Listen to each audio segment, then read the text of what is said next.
Chinese producers are all over social media right now, and they're exposing just who is targeted by Trump's tariffs. And it's not the American consumers, and it's not the Chinese producers.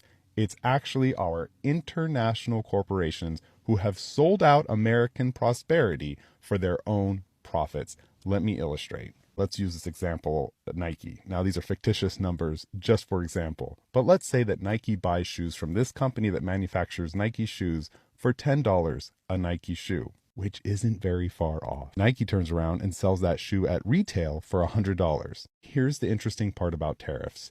You're not paying tariffs on the retail price. This is not a tax in the classic sense. The way the economists who are bought and paid for are trying to conflate it as. It is a tax on the import. This means with a 25% tariff, Nike's going to have to pay $2.50 to the US government every time it imports a Nike shoe at $10. So this $2.50 gets remitted to the American government, to American citizens. Now Nike's cost $10 for the shoe, $2.50 for the import tax. This means they're netting $87 per shoe. Now that's net, not profit. There are going to be other costs that are going to have to come from that. But you can see that the increase in cost is $2.50. So let's say that Nike passes the entire cost onto the consumer, even a little more, just because of the fear of tariffs. $103 a shoe now.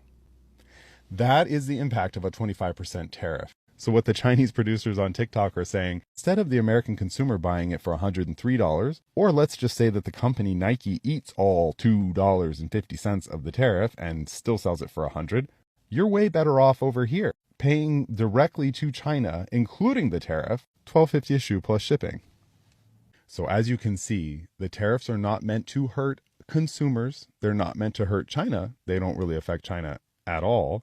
They're meant to protect American industry. They're meant to protect Americans from their corporations who will sell them out for a profit. So if you look hard, you'll notice that the people who are screaming about how bad tariffs are for consumers, it's these companies right here. It's Wall Street. It's all the investors in these companies, because they don't want American citizens to realize these companies have sold them out and that they're not doing Americans any favors.